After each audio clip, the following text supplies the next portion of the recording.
El Evangelio de hoy está tomado de San Juan capítulo 13, versículo 21 al 33 y luego del 36 al 38. El evangelista San Juan nos está hablando de lo que estaba pasando en la última cena, cuando Jesús se reúne con los 12 y está celebrando la Eucaristía, donde Él se iba a quedar en la hostia. Dice que toma el pan, lo bendice y se lo da a sus discípulos. Luego toma el vino, lo bendice y de igual manera lo reparte entre los 12. Aquí vemos algo, un punto interesante que nos da el evangelista San Juan, donde imagínense lo que está pasando, hermanos. Yo les decía en la reflexión de ayer de lo que el mismo evangelista nos dice sobre Judas, que dice que es el que mantenía la bolsa con dinero donde iban las donaciones que la gente daba para el grupo de los 12 y para Jesús, pero que Judas tenía el mal hábito de robarlo. Era un ladrón, dice.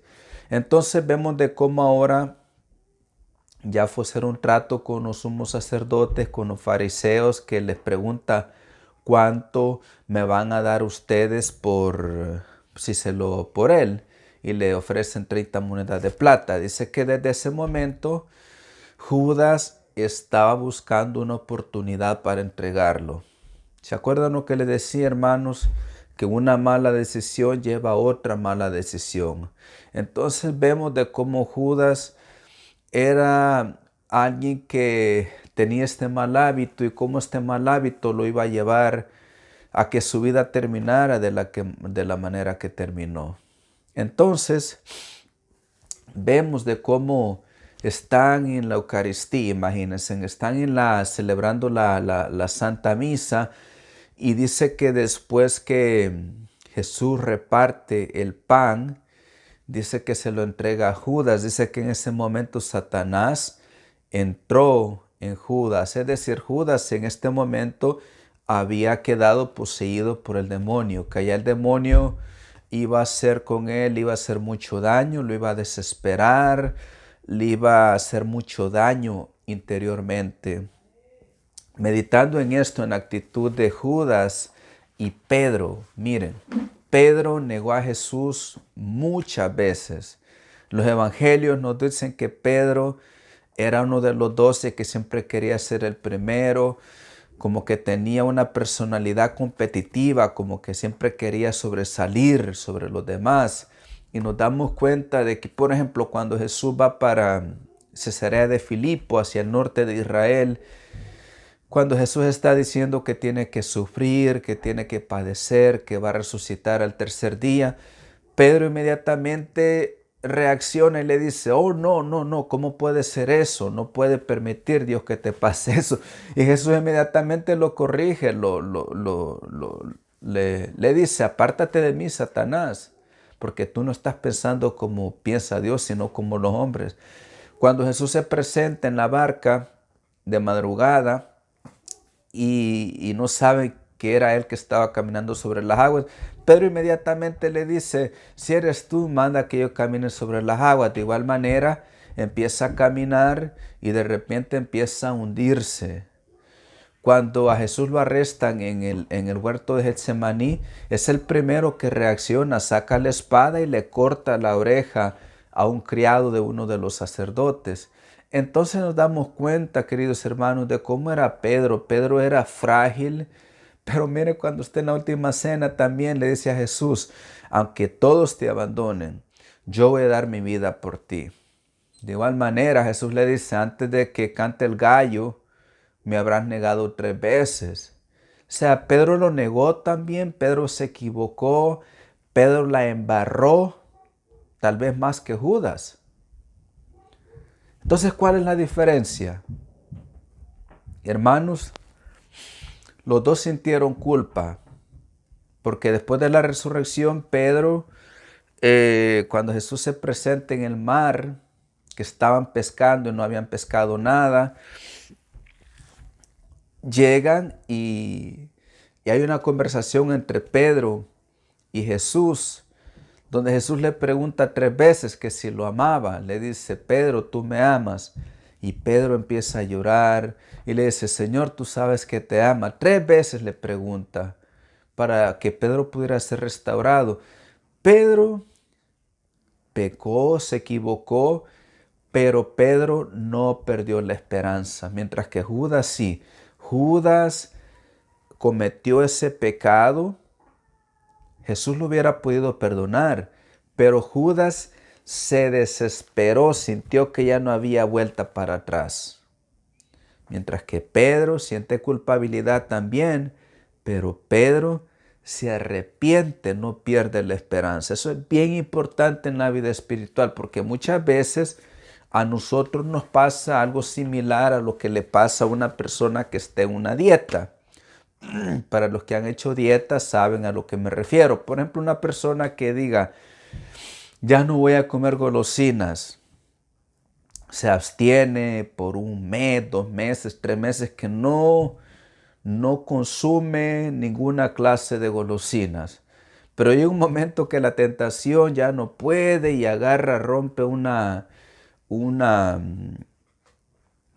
bolsa de Doritos, por ejemplo. Dice, solo me voy a comer 2 o 3. La rompe, prueba 2 y son tan buenos que después esa culpabilidad de haber roto su dieta lo hace a que no solamente se coma 2 Doritos, sino que se termine todos los Doritos de la bolsa. Así es el pecado, hermanos. A veces cometemos un pecado, la falta de paciencia, la mentira, la envidia, el orgullo, que se discutió con el cónyuge, cualquier pecado que sea. A veces fácilmente, si no tenemos discernimiento, si no cuidamos el corazón, si no guardamos el corazón, fácilmente, hermanos, nos pasa igual que cuando una persona rompe una dieta. Que dice, si ya para qué, si ya pequé, si ya la embarré, mejor sigo en esto, mejor sigo pecando más y más. Y no, hermanos. San Francisco de Sales, en su libro La Introducción en la Vida Devota, nos ofrece mucha sabiduría sobre la vida espiritual. Dice que aunque pequemos, aunque caigamos en un pecado, no nos desesperemos. Sentir culpa es normal porque la culpa es aquella que nos ayuda a rectificar la mala conducta, a rectificar cosas que vamos haciendo en la vida que nos van a hacer daño tarde o temprano. La culpa es saludable. No es saludable cuando se vuelve desesperación. Dios siempre, en el discernimiento, tenemos que ir aprendiendo a distinguir la voz del enemigo y la voz de Dios. La voz del enemigo siempre te va a acusar, siempre te va a echar en cara los pecados que has hecho, pero mírate a ti, cómo tú puedes llamarte hijo de Dios, cómo tú te puedes llamar cristiano. Mira, eres un hipócrita y te acusa constantemente.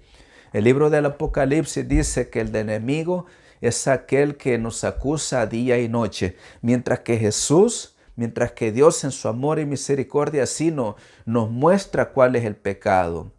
Nos dice, aquí es donde está tu pecado, pero nos ofrece la solución, nos ofrece el perdón, no nos da desesperación.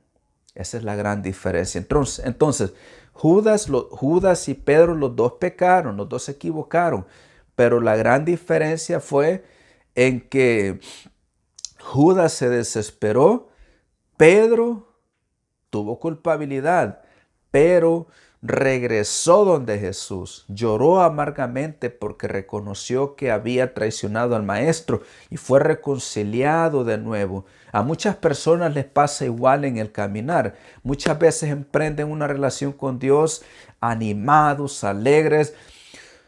Por un cierto tiempo piensan que ya no van a pecar, que yo ya estoy bien, y de repente cayeron en un pecado y fácilmente se desesperan. Y en esa desesperación ya deciden no seguir a Jesucristo. Hermanos, el pecado nos hace daño, el pecado, el demonio es tan astuto que lo presenta como algo llamativo, algo bonito, algo que vamos a disfrutar, pero que a la larga nos va a atar por dentro, nos va a amarrar por dentro. Estaba en esta mañana meditando en este evangelio y mientras lo hacía, se me venía a la memoria, tal vez algunos de ustedes han visto las películas que se llaman El Señor de los Anillos, en inglés The Lord of the Rings. Es una serie de películas que están basados en unos libros que escribió un escritor inglés, J.R.R. Tolkien, creo que sí, así se llamaba porque ya murió. Escribió una serie de libros que los recomiendo, son como unas 7, 8 películas, más o menos, no recuerdo el número exacto. Él era católico y en estas películas tiene muchas ideas teológicas, tiene muchas ideas buenas que nos pueden ayudar en el camino de la fe. Entonces, en una de estas películas nos muestra de cómo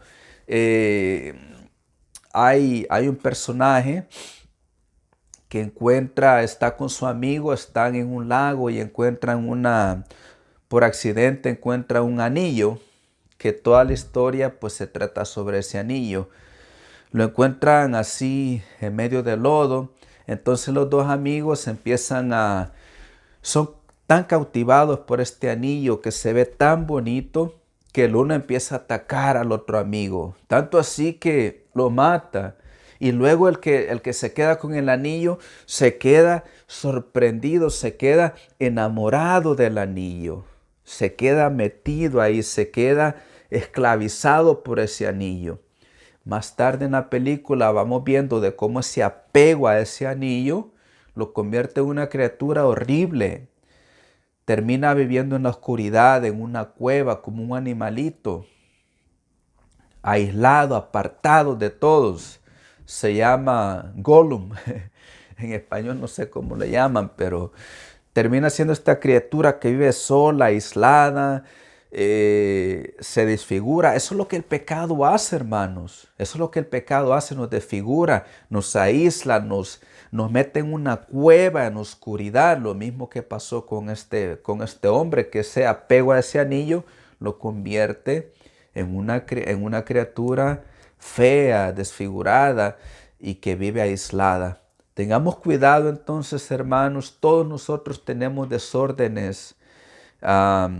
Quiero decir, nuestra afectividad, nuestros deseos están desordenados y el único que puede poner orden a nuestros deseos, orientarlos de la manera correcta, se llama Jesucristo. No nos podemos autoarreglar por voluntad, por fuerza de voluntad. Eso es falso.